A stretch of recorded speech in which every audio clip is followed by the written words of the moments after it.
¿Somos los seres humanos naturalmente buenos o naturalmente malos? Conversamos sobre lo que significa la ética de la ley natural entre amigos.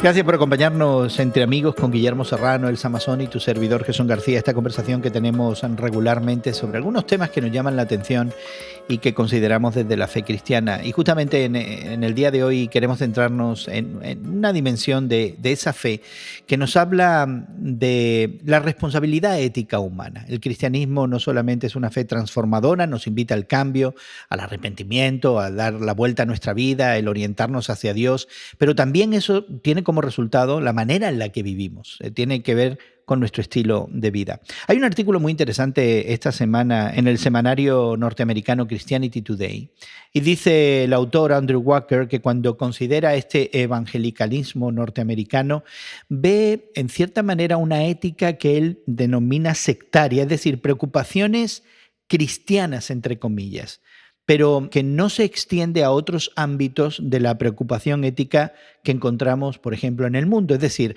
los evangélicos pueden hacer bandera de la ética a nivel de la familia, de las relaciones sexuales, el aborto, pero, por ejemplo, ignoran grandes temas como es combatir la pobreza, la injusticia social o el tráfico sexual. Y él se pregunta realmente si no ha habido un abandono de este grupo de lo que en la historia y en la teología se conoce como la ley natural, esa idea de que la bondad de Dios y el ser creados los seres humanos a la imagen de Dios de alguna manera trae beneficio, trae una moralidad que ya nos es innata y que hace que nos preocupemos por esas cosas. Bueno, siempre he pensado que vivimos en un tipo de religión muy encapsulada, en donde solamente nos preocupamos de nosotros, de nuestro entorno inmediato, de las actividades que tenemos cada semana o que teníamos, porque ahora han variado todos los parámetros, y eso nos deja un poco huérfanos de lo que está pasando en la sociedad.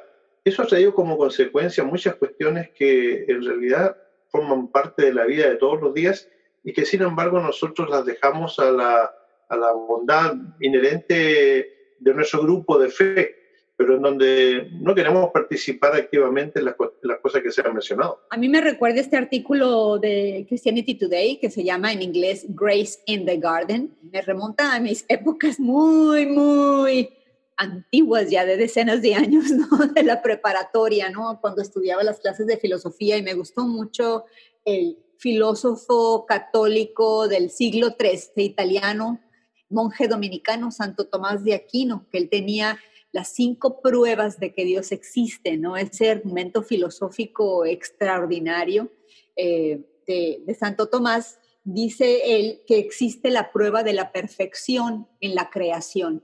Al observar él que existen los valores como la bondad, la belleza, la veracidad, la nobleza, y los ve él demostrados en el ser humano, decía, esto tiene que venir de un ser supremo, de un ser perfecto, de un ser máximo. Entonces, este artículo me da a bien notar que las ideas, como bien lo apunta a Salomón en la Biblia, que no hay nada nuevo bajo el sol. Entonces, el estarnos haciendo este cuestionamiento, ¿no? De dónde viene el bien, cuando somos al mismo tiempo totalmente depravados. Sin embargo, por otra parte, existe ese carácter de Dios reflejado en cada uno de nosotros, como bien lo has hecho notar, Gerson. Pero me llama mucho la atención que en este artículo, que obviamente está escrito por una persona con conocimiento de la fe de los evangelicals, y yo lo extendería también a muchas de las características que vemos en los grupos evangélicos en Iberoamérica. Él decide moverse a esta ley natural, que viene, como tú bien dices, Elsa, del trasfondo católico, para apelar a nuestra conciencia y decirnos tenemos que expandir nuestra agenda ética. Es decir, el artículo comienza diciendo tenemos un problema de una ética sectaria con unos cuantos temas que nos interesan. tenemos total despreocupación por otros temas que son también de carácter ético y que preocupan al mundo, y la solución que él provee no es muy evangélica de cierta manera, porque realmente la ley natural es un razonamiento que tiene poca presencia en la Escritura. Yo creo que aparte de esa declaración de Pablo en Romanos de que realmente Dios se ha dado a conocer generalmente a través de la creación, no hay demasiada elaboración, y que los cristianos, especialmente en el campo protestante, acudimos a esta revelación especial para conocer a este Dios que tiene estas demandas éticas particulares. Sin embargo, aquí tenemos a alguien de trasfondo evangelical diciendo, no, volvamos al tema de la ley natural, algo que no pertenece tanto a nuestro campo porque, como digo de nuevo, quizás no tiene su base fehaciente en la revelación escrita. Es que si lo miramos desde la perspectiva de la ley natural, siempre yo he encontrado un problema y un dilema cuando nosotros estudiamos, leemos primero, por supuesto, y estudiamos los 10 mandamientos, ¿verdad? En donde se habla en forma muy clara acerca de 4 o 5 cosas que le pertenecen a la divinidad, pero luego se habla de otras cosas que le pertenecen al ser humano, la cuestión ética. Y entre las cosas más breves de los 10 mandamientos hay uno que dice que no se debe matar. Entonces, el entendimiento tradicional del no matar es el no cometer un crimen contra nuestro prójimo. Ese es el entendimiento natural. El asesinato. El asesinato. Sin embargo, el no matar también puede tener otras implicaciones. Por ejemplo, no matar de hambre a una persona cuando se le niegan los derechos básicos.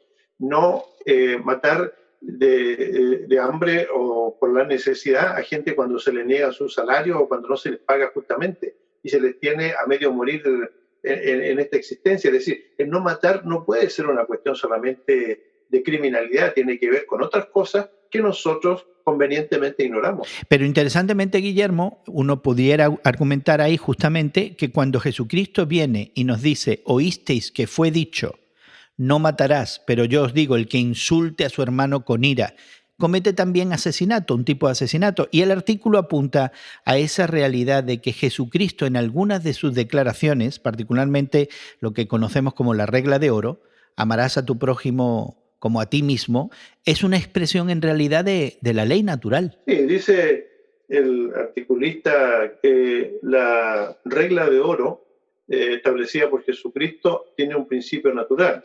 Dice, cuando tratamos a nuestro prójimo con respeto y con bondad, lo que estamos buscando es tratarla como persona íntegra, es decir, no solamente el no hacerle daño, pero también el buscar su beneficio. Y esto parece ser que se escapa un poco a nuestra mentalidad eclesiástica, a la vida de todos los domingos, de toda la actividad que nosotros hacemos en las iglesias, en donde estamos llenos de activismo, pero nos falta la cuestión ética, ¿no? El avanzar el otro paso. A mí me llama la atención también de que estamos cambiando la retórica de cómo nos referimos a personas que vienen de otros países, a personas que no son la mayoría racial y étnica de los Estados Unidos. Entonces, creo que existen estas luchas y de cierta manera, indirectamente, el autor del artículo Grace in the Garden, Andrew Walker, en Christianity Today, está tratando de apuntar de que debemos de tener cuidado de que existe esa ley natural, esa ley moral,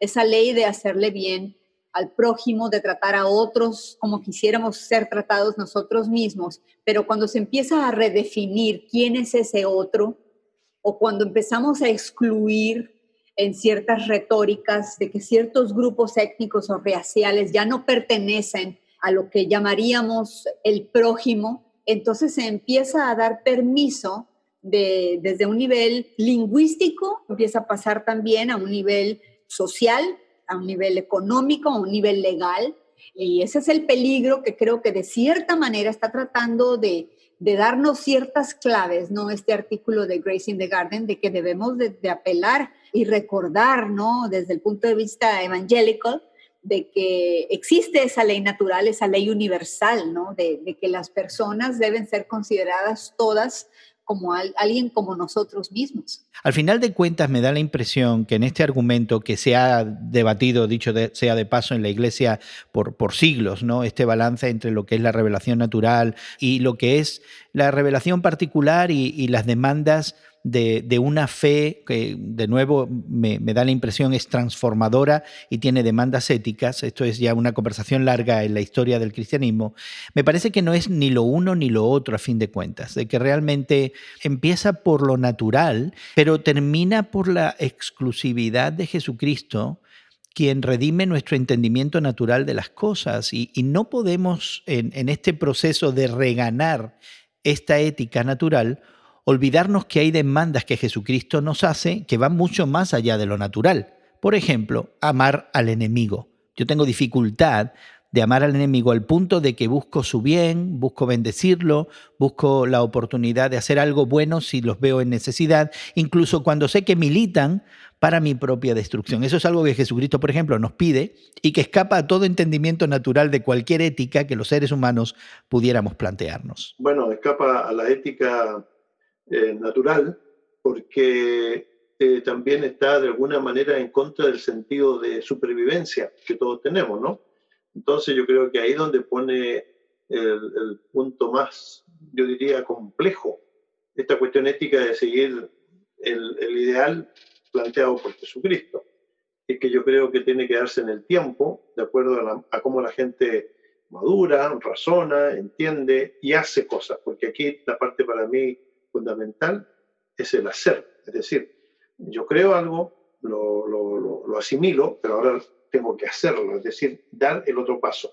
Y esa es la parte más compleja, yo creo, en el cristianismo. Creo que en los últimos años en los Estados Unidos hemos visto particularmente el enfoque, digamos, de líderes evangélicos a través de los medios de comunicación cristianos que se han enfocado en ciertos elementos a los cuales nosotros como evangélicos debemos de defender en los Estados Unidos. Y ahora estamos viendo que tal vez esa retórica no es que deba cambiar, pero que se deba de expandir y darnos cuenta de que la cristiandad vivida desde un contexto histórico debe de cubrir otras áreas que no se han cubierto dentro de la retórica de los líderes evangélicos, ¿no? Hablar más allá digamos, del aborto, de estar en contra del aborto, pero también hablar de la necesidad de proteger al pobre, de la necesidad de reducir las armas en los Estados Unidos, de la necesidad de poder ayudar a los sistemas económicos de cierta manera que no haya tanta desigualdad,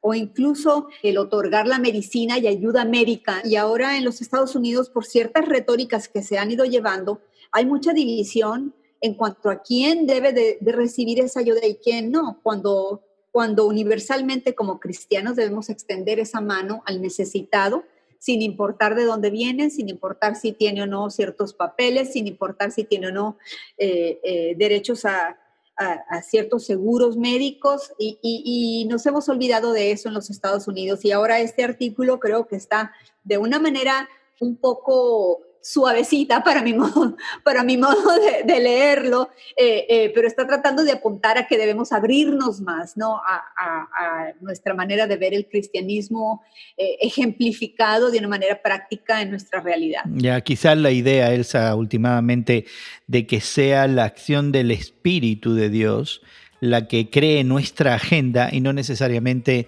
nuestra posición socioeconómica, nuestra nacionalidad o nuestra identidad personal dentro del mundo.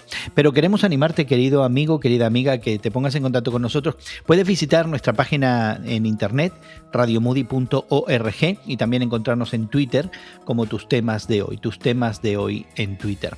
Queremos agradecer el trabajo de producción que se hace tanto en Sao Paulo, Brasil, como en la ciudad de Chicago, que hace posible que esta conversación entre amigos con Guillermo Serrano, Elsa Masón y tu servidor Jesús García llegue hasta ti. Confiamos que la hayas disfrutado, confiamos que realmente disfrutes de estas conversaciones y de estos temas. Queremos también agradecer a aquellas personas que nos dejan cada semana comentarios en nuestras redes sociales y que de alguna manera contribuyen a esta conversación. Apreciamos mucho ese tiempo que se toman en dejarnos saber su opinión. Así que esperamos que hayas disfrutado de esta conversación y esperamos encontrarte también de nuevo en otra ocasión próximamente. Que pases un buen día y que Dios te bendiga.